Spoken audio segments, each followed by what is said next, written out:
Episódio 3 do bairro Serrano, Observo o Mundo.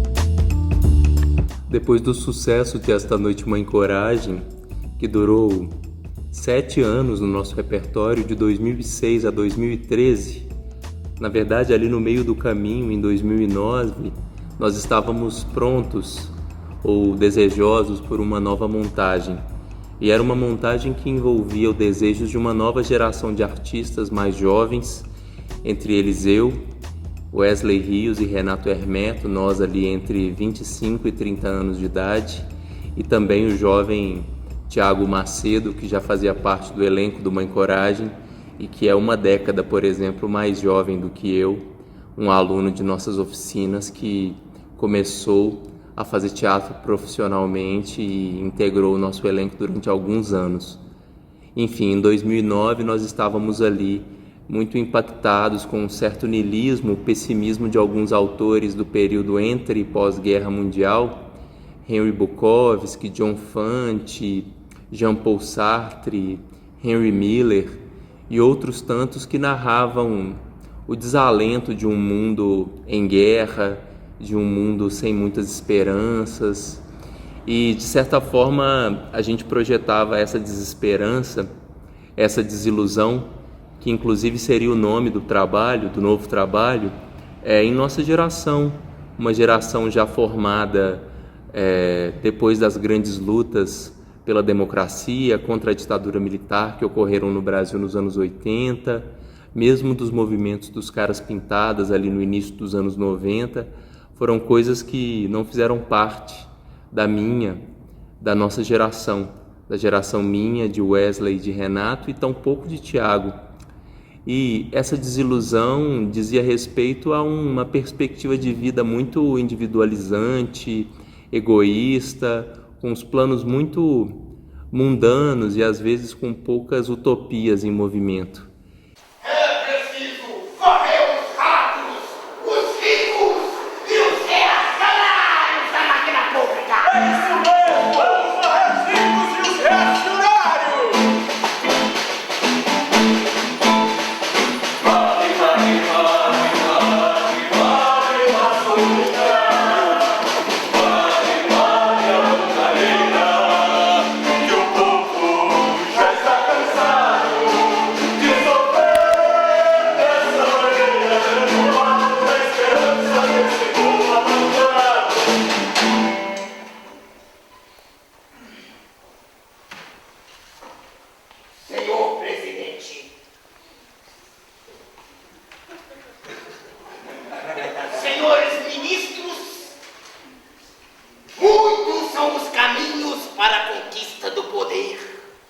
Viciosos se me afiguram todos aqueles que se apartam do voto do povo, deitado nas urnas soberanas.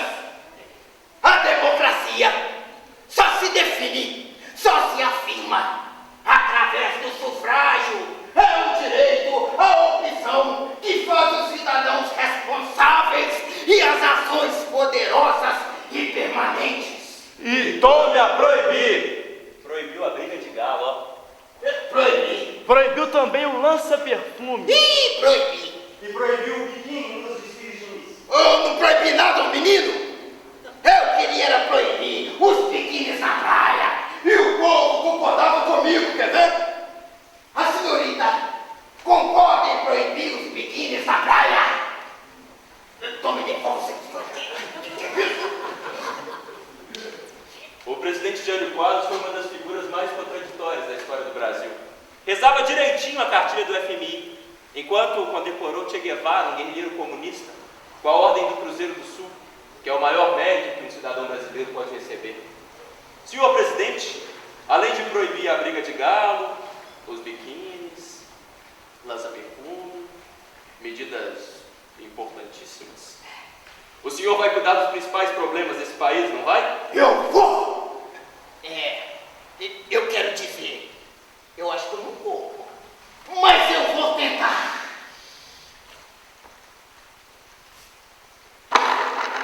Sinto-me, porém esmagado. Forças terríveis levantam-se contra mim! E por sorte, todo esse nosso pessimismo, esse niilismo, encontrou a Elisa Santana e a Cida Falabella, que toparam dirigir o trabalho, artistas mais velhas, mais experientes e com outra perspectiva por serem de outra geração, que nos ajudaram a abrir um pouco os nossos olhares para outras questões ligadas à juventude e assim, consequentemente, nós nos interessamos pela juventude brasileira, contemporânea e pelos últimos anos de luta que a juventude, de certa forma, liderou ou esteve presente nos movimentos desde a década de 60 no Brasil. Então nós começamos a fazer esse olhar para o passado, para esses movimentos e eventos históricos e, concomitantemente, nós também começamos a conversar com militantes e movimentos sociais que nos deram a perspectiva de que, na realidade, a luta nunca deixou de existir. As pessoas estavam mobilizadas por várias bandeiras, várias causas, e essas pessoas foram importantes porque o espetáculo tinha uma estrutura audiovisual também, com imagens históricas, fotos, vídeos, e nós colhemos depoimentos em vídeo dessas pessoas que faziam parte da nossa longa linha do tempo, que era 1961-2009.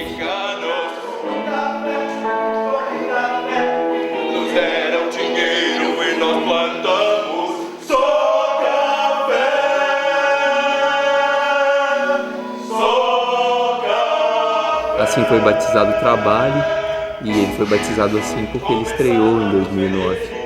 E da mesma forma que o Uma Encoragem teve uma longuíssima carreira, a cada ano nós fazíamos uma nova versão da peça e aí ela passava a se chamar ou ter a terminação do ano corrente. Então, 1961, 2009, 2010, 11, 12, 13, 14 e 15. Foram 6 anos de carreira da peça. O povo brasileiro embora pense, dance e cante como americano. Come como americano, bebe como americano, vive menos, sofre mais. Isso é muito importante, mais do que importante. Hoje vem o brasileiro dos demais. Personalidade, personalidade sem igual. Porém, subdesenvolvida, essa é que é a vida nacional. Mas o gigante despertou. E isso agora é passado. Superamos o subdesenvolvimento. Somos emergentes.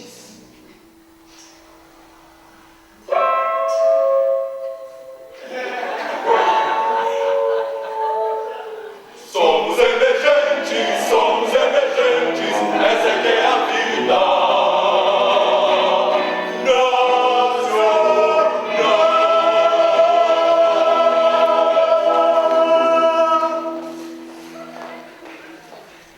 Mas conhecer a história do Brasil é o que me fez interessar mais, pensar diferente, inclusive dar aula e saber por que eu estou aqui e por que eu estava fazendo aquilo, né? Apesar de ter teorias do Brecht, mas conhecer o lugar que a gente mora, que é o nosso país, e lutar, né?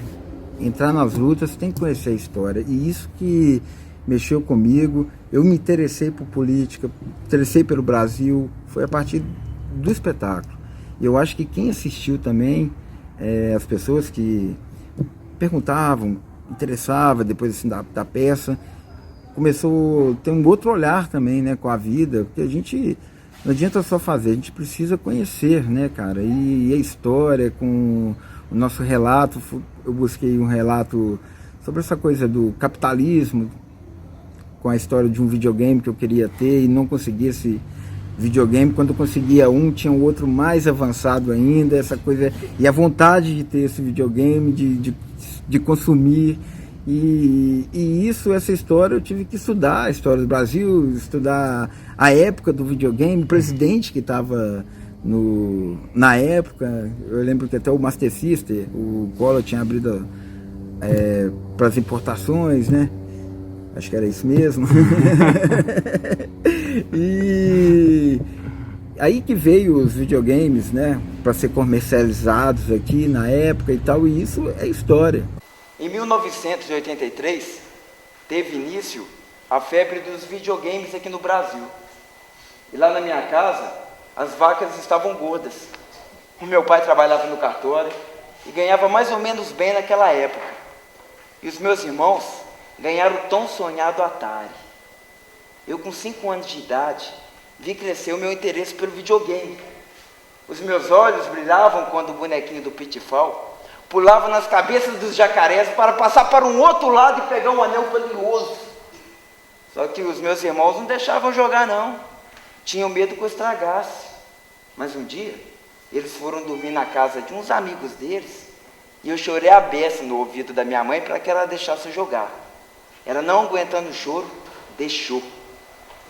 Então estávamos eu e o Atari prontos para nos tocarmos pela primeira vez. Foi com tanta euforia que eu não me contive. O Atari quebrou. De todas as peças, 2009 que mexeu comigo como homem, com vontade de estudar, com vontade de... O que é o teatro épico mesmo, o que veio na minha cabeça, o teatro político. E hoje ter vontade e saber discutir. Hoje eu posso discutir com uma pessoa porque eu sei pesquisar. Que antigamente eu acho que com a peça me fez ter vontade de pesquisar, ter vontade de saber, né, política para poder lutar. Uma revista, entre aspas, política sobre a história do Brasil, os 50 últimos anos da história do Brasil, a partir do olhar das juventudes, dos movimentos populares e também das canções de protesto. O Hildebrando continuou na nossa dramaturgia. O nosso elenco se reduziu bastante, eram 4 atores em cena, mais uma cantora, Elisa, e 2 músicos, e usávamos muito também essa característica do teatro documentário, ficou mais forte ainda, porque a gente não parte de um texto teatral. E o 61 também, 1961, 2009, quando a gente estreou, ele foi sendo atualizado até 2015, pouco antes da presidenta Dilma ser golpeada, né? Porque a gente também sentiu uma dificuldade de ir atualizando o espetáculo sobre esse roda viva da história. Era um espetáculo que usava muitas projeções de arquivos históricos, diretas já, anistia, todo o processo da ditadura militar, 68, AI-5, a redemocratização, né?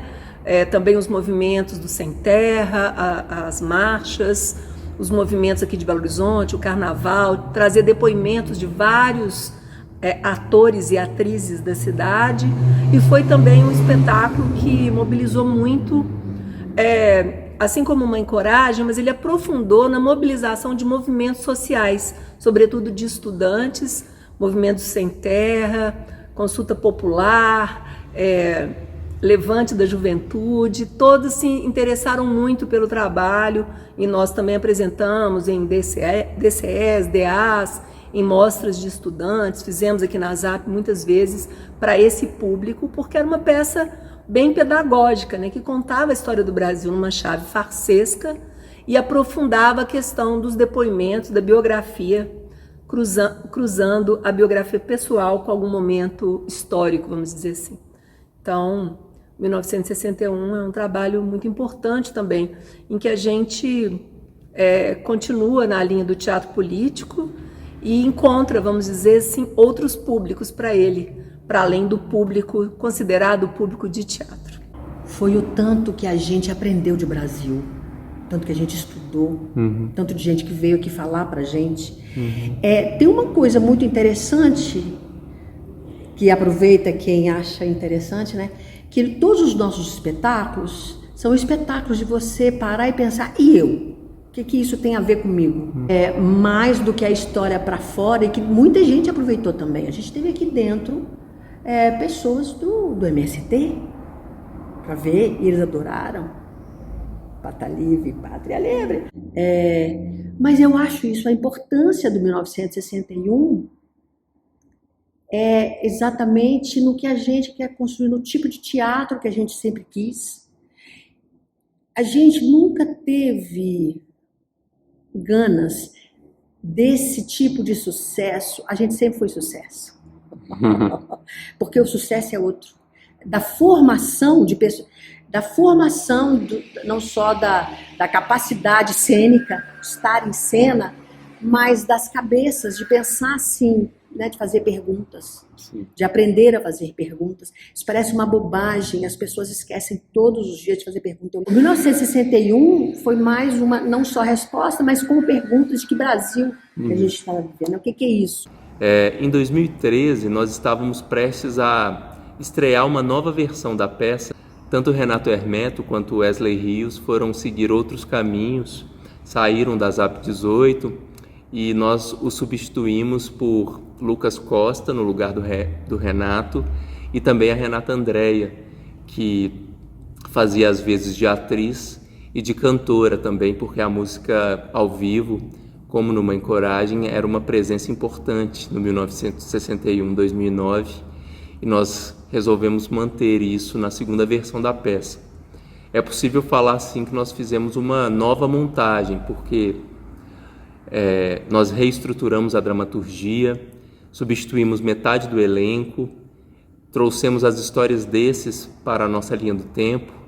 Outro elemento importante da peça desde o início foi tentar cruzar vida pessoal e vida coletiva, o íntimo e o político, e assim nós contávamos nossas histórias a partir da perspectiva o dia em que eu virei adulto, que era um evento histórico, algum acontecimento marcante nas nossas vidas ligado à história do Brasil.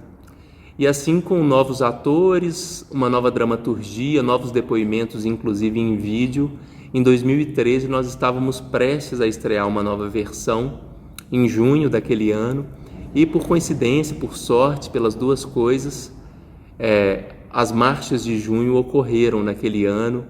Aqui em Belo Horizonte, elas geralmente iam em direção ao estádio do Mineirão.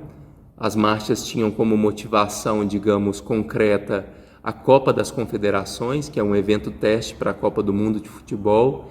Exatamente na mesma data, entre 20 e 30 de junho, foi aquela temporada aqui na Zap 18 do Novo Trabalho, ou da nova edição do 1961, agora 2013. E era uma rotina muito intensa. Eu me lembro que as marchas se concentravam na Praça 7, no coração ali do centro da cidade de Belo Horizonte, e marchavam pela Avenida Antônio Carlos tentando chegar ao Mineirão. E invariavelmente ela era parada ali na altura da UFMG, no campus da UFMG, a cerca de 1 ou 2 quilômetros de distância do estádio, com um grande cordão das Forças de Segurança Nacional, e de lá a gente não podia mais passar. Os confrontos tendiam a ser bastante violentos, a polícia, as autoridades respondiam de uma maneira bastante autoritária, e depois de tudo muito intenso, daqueles confrontos, muitos gritos, muita confusão ali naquele momento, as pessoas contra a corrupção, contra os grandes eventos esportivos, alguns já querendo a saída da presidenta Dilma, enfim, uma confusão de gritos. Depois de tudo aquilo, do conflito com a polícia, a gente entrava dentro de um ônibus e vinha para cá, para o Galpão da Zap, para fazer a temporada do espetáculo, com o coração apertado, disparado e com a cabeça a milhão. Envolto em tempestade decepado, entre os dentes segura a primavera.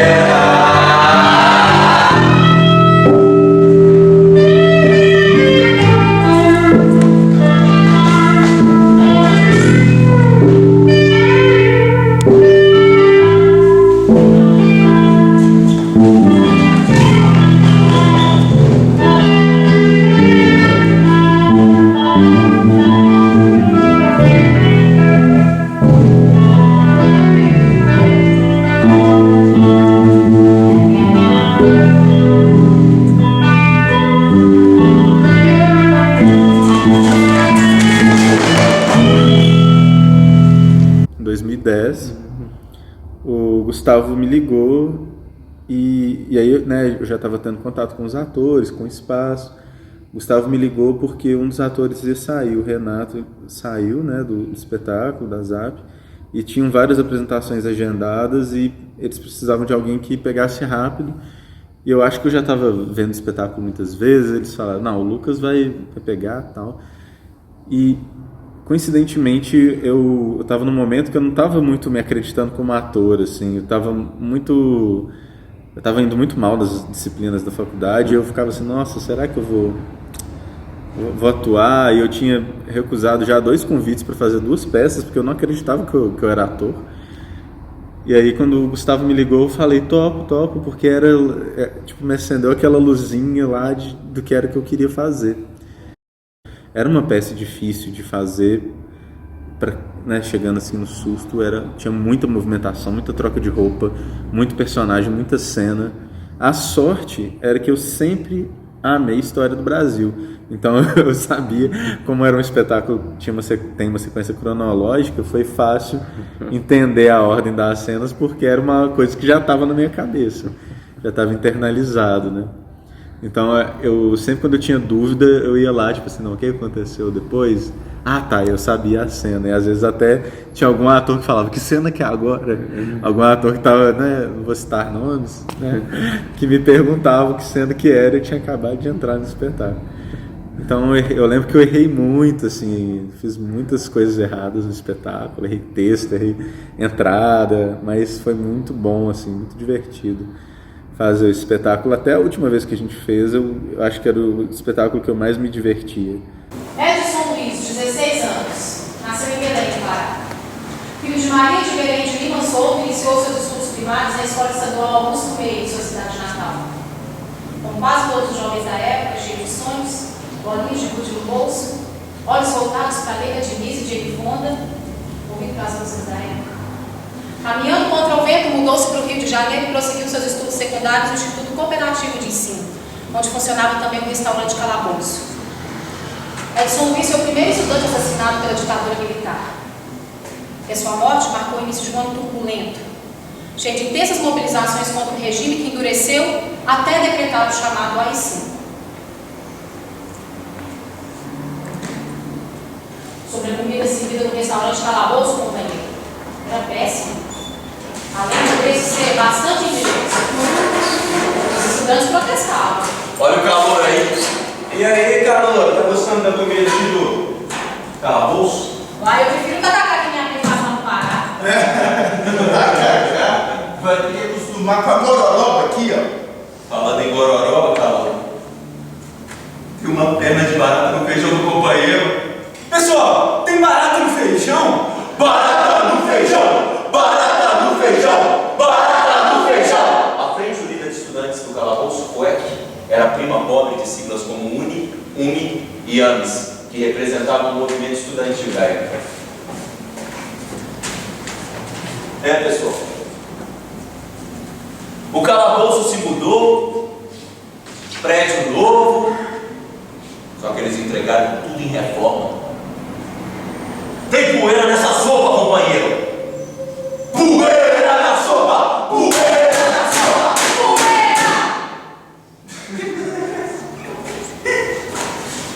No dia 28 de março de 1968, os estudantes organizaram uma passeata em frente ao restaurante Calabouço.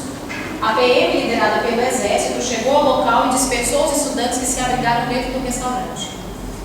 Uma bala sem trajetória atingiu o coração de Edson Luiz.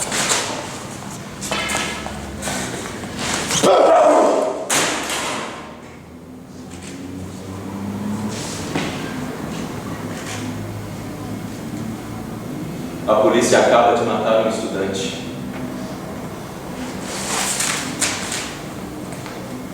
É mais um crime contra a juventude brasileira.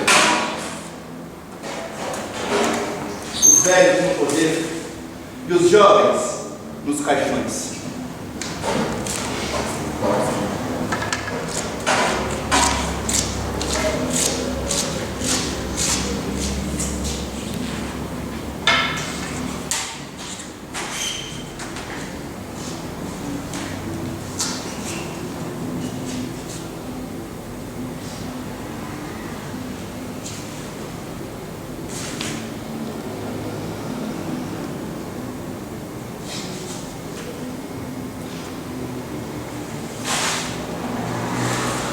Naquela madrugada, a Assembleia era local de peregrinação.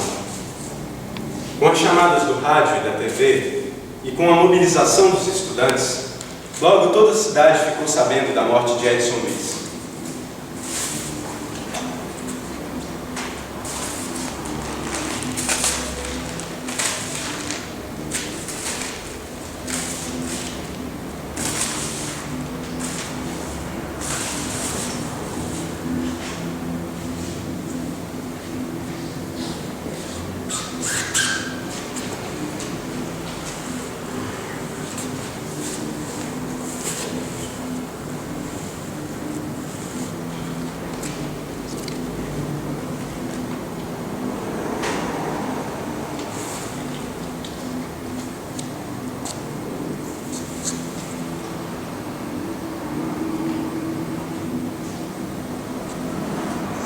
Eram de fato outros tempos aqueles em que a morte de um jovem, mesmo desconhecido, podia levar o país à crise e o povo à indignação.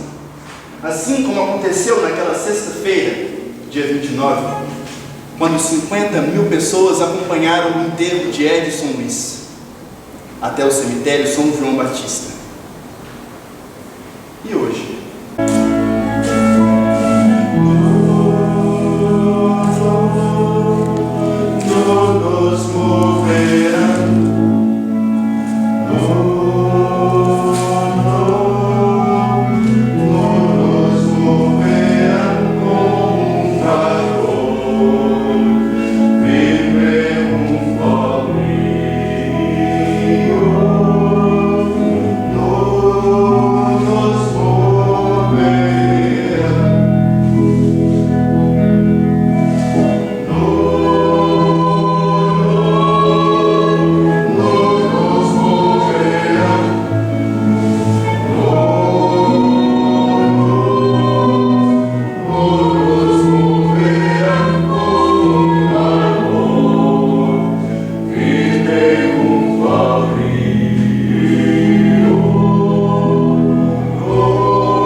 Foi um inverno ruim, aquele de 1933.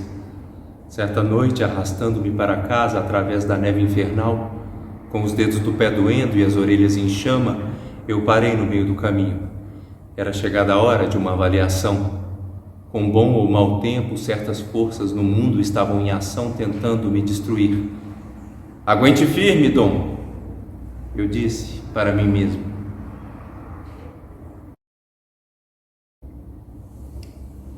Lá estava eu. Em 6 meses, eu teria 18 anos e estaria formado no 2º grau. Eu tinha 1,62 m de altura e não crescia 1 só centímetro há 3 anos. As minhas pernas eram tortas, os pés voltados para dentro. Os meus dentes também eram tortos. A minha cara pintada feito um ovo de passarinho e minha orelha pontuda, como a do Pinóquio. Eu era filho de um pedreiro que não trabalhava há 5 meses por conta da neve e não tinha casaco. Quando fazia frio demais, eu era obrigado a usar 3 suéteres e minha mãe já tinha começado uma série de novenas, rezando pelo terno novo que eu precisaria na minha formatura. Senhor, qual é? Bom, naquela época eu era um sujeito religioso que conversava franca e diretamente com Deus. Senhor, o que quer dizer isso? Foi para isso que o Senhor me colocou no mundo? Eu não pedi para nascer. O ano em que virei adulto é atravessado por minhas histórias pessoais e o encontro com a literatura, com o romance do John Fante. 1933 foi um ano ruim, que é um livro menos conhecido dele, né? Ele é o autor de Pergunte ao Pó, que é um filme, que é um livro até que virou filme, que é mais conhecido, é o livro mais celebrado dele. Mas eu gosto bastante do 1933 foi um ano ruim, porque é um livro que tem tudo que o Fante já pensa enquanto literatura, uma linguagem muito seca, direta, e eu acho que ali tem uma não vou dizer uma pureza, mas ali tem uma primazia das coisas que atravessam a obra dele, sobre os desejos de jovem, quando ele está se formando enquanto sujeito, ali no início do século XX, né? E como que isso vai influenciar muito a literatura que ele vai desenvolver ao longo de sua vida. Então, quando eu li esse livro, ou ao me aproximar e me debruçar sobre esse livro, eu comecei a pensar sobre as minhas coisas também. O Fante está falando de um jovem de quase 18 anos, que tem o sonho de se transformar num jogador de beisebol, mora numa cidade onde faz muito frio, aparentemente nada a ver com o contexto que a gente vive aqui no Brasil, né? Um país tropical, a gente não aprecia o beisebol, não se joga beisebol no Brasil, mas eu fui fazendo os atravessamentos e entendendo que ali, naquela narrativa, nesse romance geracional, né, do Fante, eu pude ver pontos de contato com a minha própria história, as minhas relações familiares, os meus desejos, as minhas questões enquanto sujeito. O Ano em que Virei Adulto é isso, é um encontro meu com o John Fante, atravessado por todas as questões que envolviam ali em 2012, quando eu estava prestes a fazer 30 anos de idade. Eu diria que quase 10 anos depois, essas questões elas não foram embora, mas o espetáculo, ou desde lá, eu acho que eu aprendi, ou tenho tentado aprender a lidar com elas de uma maneira mais compreensiva, menos apressada, menos imediatista, né? Então eu acho que isso também tem a ver com a maturidade, com o envelhecimento, com o passar dos anos. A Cida dirigiu, o Thiago Pereira, um amigo de muito tempo, me ajudou a escrever o roteiro, né? A adaptação aí do livro do Fante, com esses cruzamentos com a minha história, enfim, foi um espetáculo que me deu uma outra dimensão também enquanto ator, né? Encarar a cena sozinho, e a ZAP, que sempre foi e é um espaço de atravessamentos políticos muito marcantes, né? Às vezes por fatos e contextos muito amplos, a gente conseguiu fazer uma espécie de clivagem aí de uma micropolítica que também é igualmente importante quando a gente pensa sobre as nossas questões, né? Os indivíduos. Tenho saudade do Ano em que Virei Adulto.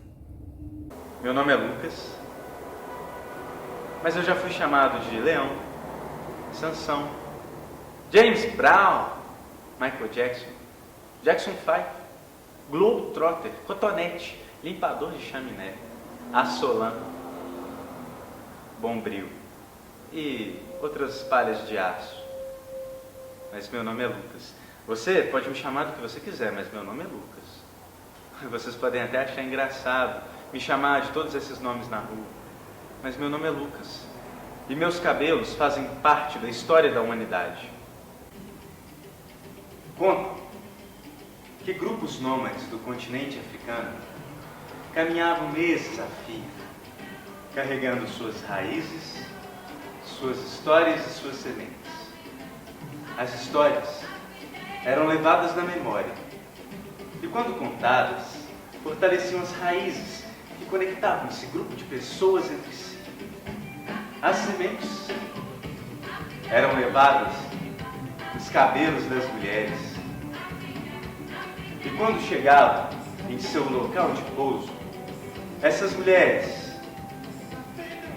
chacoalhavam suas lindas e longas cabeleiras negras, fertilizando todo o solo. Vários momentos em que o racismo me encontrou e que eu me encontrei com o racismo, que eu enfrentei o racismo de uma maneira diferente, de que eu tive que lidar com o racismo na minha vida, que eram muito marcantes para mim. Então, em 2012, quando você lançou o seu solo, eu comecei a pensar em um espetáculo sobre o cabelo. Seria algo coletivo da ZAP, né, que tinha a ver com rap. E a gente foi tentando mandar projetos, e esses projetos nunca eram aprovados. E eu falava, nossa, cara, eu queria tanto falar sobre cabelo, sobre essas experiências e tal. E depois eu pensei, cara, eu acho que uma possibilidade é contando essas histórias. Em 2013 eu comecei a a ensaiar um solo e pensar nessas cenas.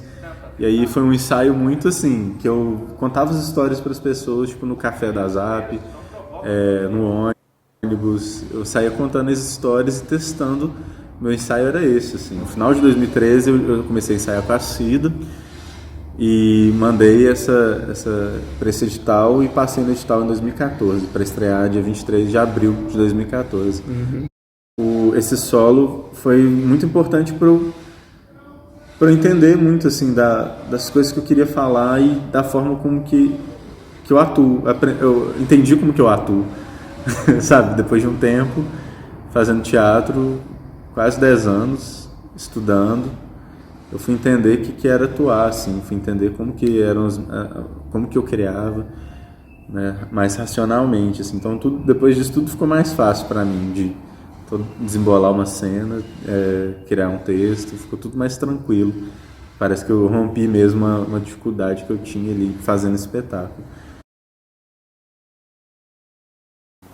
Que histórias carrego em meus cabelos? Que história meus cabelos carregam?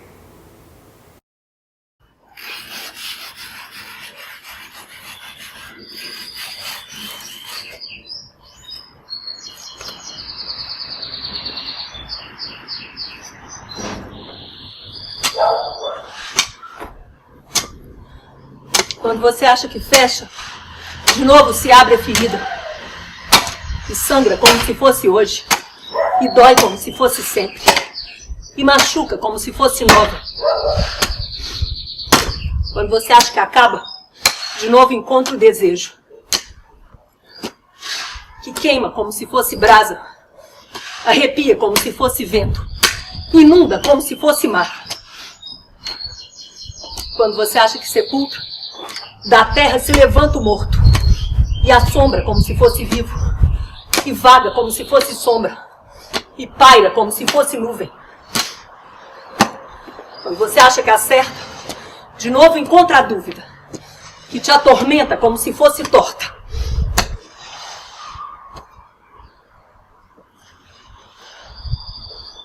Quando você acha que chegou ao fundo, ainda tem 1,5 palmo de terra.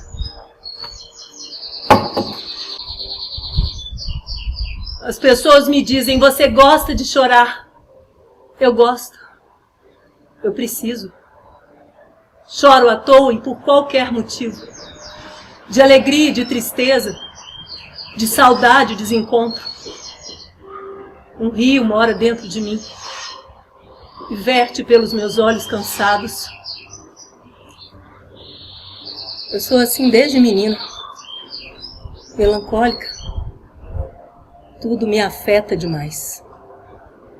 O domingo é uma experiência de biografia em cena, né? Que eu já experimentava com os atores, como diretora, e a minha primeira experiência de trazer a minha história para a cena. Eu escrevia, né? Já estava escrevendo um blog que se chamava A Louca Sou Eu, e depois com um material ajuntado, quando eu achei que já tinha algum sentido nos textos que eu estava escrevendo, depois de um processo longo, assim, de me ver pela primeira vez morando sozinha, uma série de mudanças na minha vida, eu escrevi esses textos e aí eu senti que estava na hora de botar a coisa em cena. E é interessante porque a casa, tinha pouco tempo que eu morava aqui, né, indo para 1 ano e meio, e eu sempre gostava da ideia de ter um lado de fora, porque eu morei em casa, depois morei num apartamento muito pequeno, num conjunto habitacional, eu ficava muito querendo ter um lado de fora. E um dia, pensando, olhando assim pela janela, eu pensei e falei, eu já sei, eu vou fazer essa peça aqui nessa casa, na Casa Amarela, né, que é uma casa pintadinha de amarela, no quintal. E então eu falo que a peça já nasceu, em termos de concepção, com todos os elementos, assim, os desejos, mas eu não queria que ficasse muito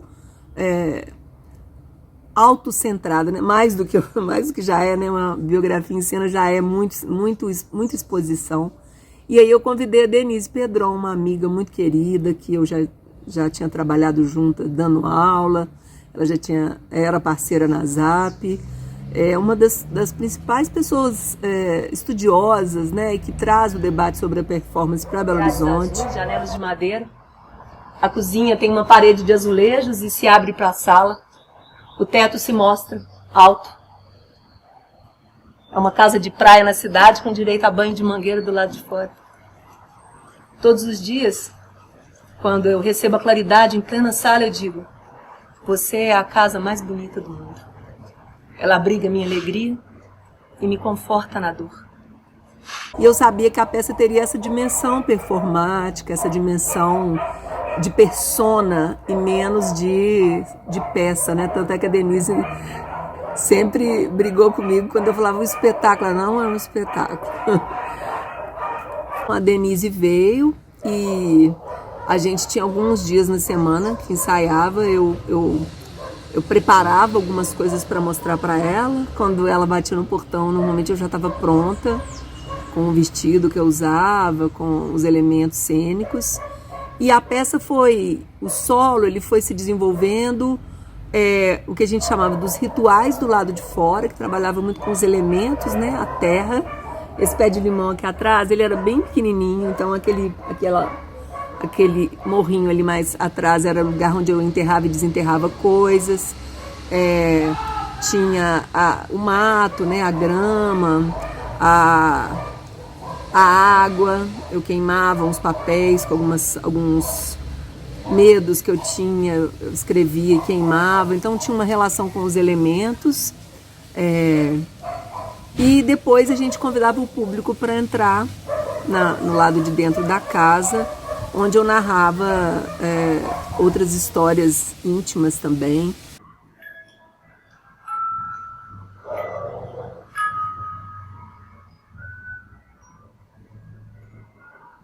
Duas mulheres costumam frequentar a minha casa: Dona Alegria e Dona Tristeza. A Alegria entra sem bater, quase invade o lugar, gosta de beber, escutar música alta, mexe em tudo. Gosta de fazer comidas diferentes e gosta de me convidar para comer sem culpa. Quando ela vem vestida de euforia, meu Deus, ela fica louca, ninguém segura essa mulher. A risada dela pode ser ouvida daqui a um quarteirão. A Tristeza já tem o poder de passar por debaixo da porta. Às vezes eu acordo à noite, ela está sentada na cadeira do meu quarto, me espreitando. Eu fujo para o banho e ela me entrega a toalha. Quando vem vestida de melancolia, ela me serve uma taça de vinho que nós sorvemos como se fosse um doce veneno. A alegria é a loucura para fora. A tristeza, a loucura para dentro. A alegria gosta do sábado, ama o dia, sua luz. E a tristeza prefere os domingos. À noite ela ganha intensidade, mas às vezes só de sacanagem ela muda os horários, só para me confundir. Eu não consigo eleger uma como a melhor amiga. Pode parecer estranho, mas eu preciso das duas. Muito importante que a Denise, além de dirigir, ela editou os textos, né? Os textos originais são meus, mas a costura e a escolha do que ia entrar foi feita pela Denise. E aí depois a gente terminava o ensaio, tomava um vinho branco, conversava, ria muito. Foi um processo muito especial. E aí a gente sempre fazia aos domingos, a peça chama Domingo, normalmente às 16h. E a peça terminava com um café, com um pão de queijo, broa de fubá com goiabada, café, um suco. Era uma tarde de experiência muito potente, né? Que as pessoas se viam muito naquela jornada daquela mulher, uma mulher madura, falando de perdas, falando de desejar, né? De desejar coisas, de desejar transformações para a vida dela e experimentando também uma liberdade a essa altura da vida, assim, uma liberdade com tudo que ela traz de lindo e de terrível, né? É um livro que usa de imagens da natureza para ler o nosso inconsciente, como todo oráculo, né? Não é um livro de adivinhação. E as imagens são a terra, o céu, o lago, a montanha, o vento, o trovão.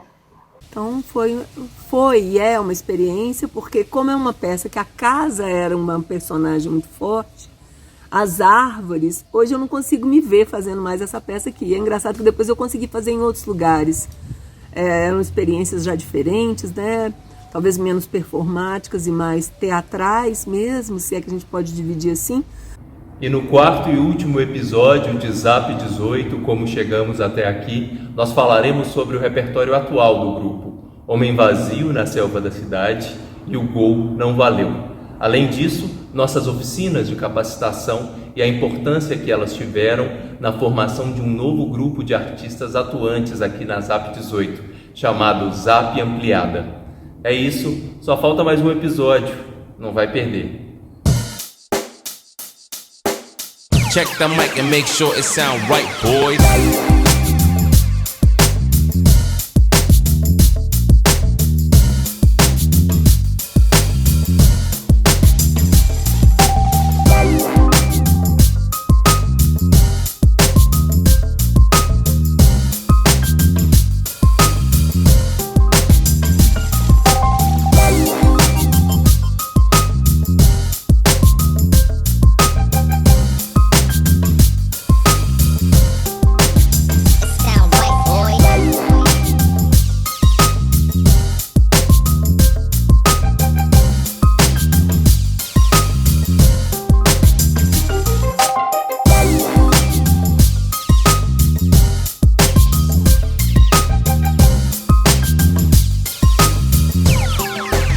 It sound right, boys.